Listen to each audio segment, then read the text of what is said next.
Hello there! So in this video I will be sharing the armor system and the sets of armor that I've got implemented here so far for this update. So I've got the character wearing some basic clothing at this point. Now it's the armor that I'll be demonstrating. So on this column we've got this slot which represents the head armor like hats and helmets, the face armor like bandanas and masks, chest armor, armor for the arms, for the legs, and for the feet, which is like shoes and boots. Now below the slots here are some details on what type of protection overall that the player is receiving based on everything that's being worn. So this is the damage kind of defensive protection that you're achieving. This is the cold protection that you get, heat protection, wetness protection like from rain and moisture, disease protection like airborne diseases, virus, bacteria, molds, for example, radiation protection. This gives you the total noise level of everything that you have currently equipped. So this would play into like mobs being able to detect you either more easily or not as easily based on how quiet or loud everything is. And this is just a total of the weight of everything you have equipped, which is always a subset of the total of items that you have in your inventory, which is the weight here. All right. So as you can see, if I were to put on, say, this would be categorized as like a cloth type of armor, a tier 2 cloth armor. Every type of armor does have a tier as well, tier 1, 2, or 3, where 3 is the most fanciest high quality type, and 1 is being like handcrafted makeshift type of armor of that type. So the baseball cap is a tier 2 made of cloth, and if I were to wear that, that's how that looks for the baseball cap. Also within the cloth category, what I've created so far are the face protection. So this would be a bandana. The bandana is a tier 1 type of cloth protection for your face. A tier 2 cloth protection for your face would be the face mask, cloth face mask. And another cloth type of protection that I have is for your feet, which are the sneakers, which is categorized as a tier 2 type of cloth armor for your feet. So that's how that looks. Now with same as with the clothing, all armors you'll be able to find around in the environment in loot or on mobs will come in random color varieties as well. So say if we can just give these slightly different colors. There we go. What the hell? We'll just give her the red bandana there. There we go. All right.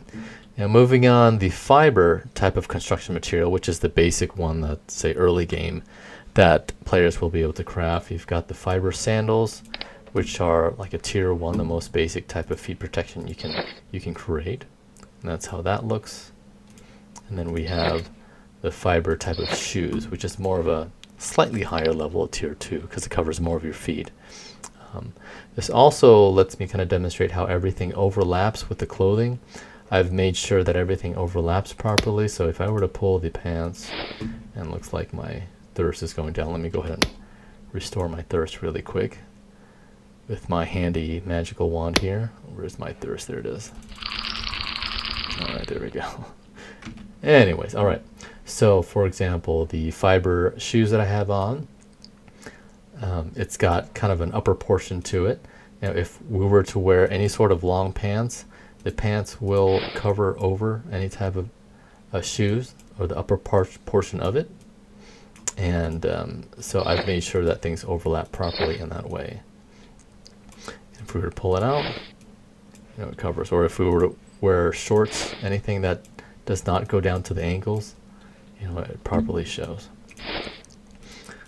All right, now that's for the fiber type category. We'll just move on. So now the wood armor, I have a bit more of a complete set. So this is the one for the head armor, that is wood. And this is for the chest. So that's how that looks. Here's protection for the arms and the legs. There we go. As you can see, everything overlaps as it should.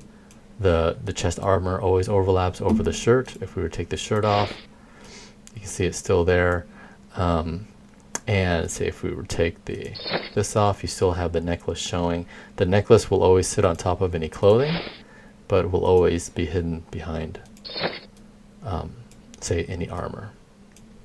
So, all right, and so that's the wood, and now we've got the leather. And so how the leather looks, we've got the leather cap, which is the most basic. This counts as kind of like a tier 1, whereas I've got a cowboy hat, which is your tier 2, which is a more properly crafted one.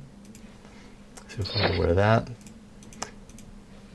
that's what the cowboy hat looks like. And protection for the legs, all through in the chest, and the arms, and then we've got basic leather shoes, proper cowboy boots. If I, once I create something like that, that would be like a tier 2. But for now, this is just a tier 1, just basic handcrafted makeshift leather shoes. And this is the arm protection. That is leather. And that's how that looks. All right. So that's pretty much how that works. And as you can see, everything, the stats just update properly with all of these equipment currently being worn. You can see I've got a 38% damage protection, 30% cold protection, and so on and so forth. And you can see that I'm up to about like 21 decibels in kind of noise level. Wood tends to be a lot louder. Wood and fiber clothing, it rattles more as you wear it, which is my reasoning. So let's say if we were to swap these out for wood, let's see here. And for fiber, let's say fiber shoes, you can see the decibel rating's a little higher. It's making a little bit more noise for wearing that type of a gear. All right. Now, one more thing. You can actually click on each one of these stats, and it'll actually give you a breakdown that contributes to the total. So, for example, I'm getting 45% damage protection. If I were to click, you can see everything that contributes to that total. So, from the standpoint of damage protection, it's the wood chest armor that's giving the most, as well as the leg and the arm protection. The cloth bandana is giving me a little bit, kind of the least.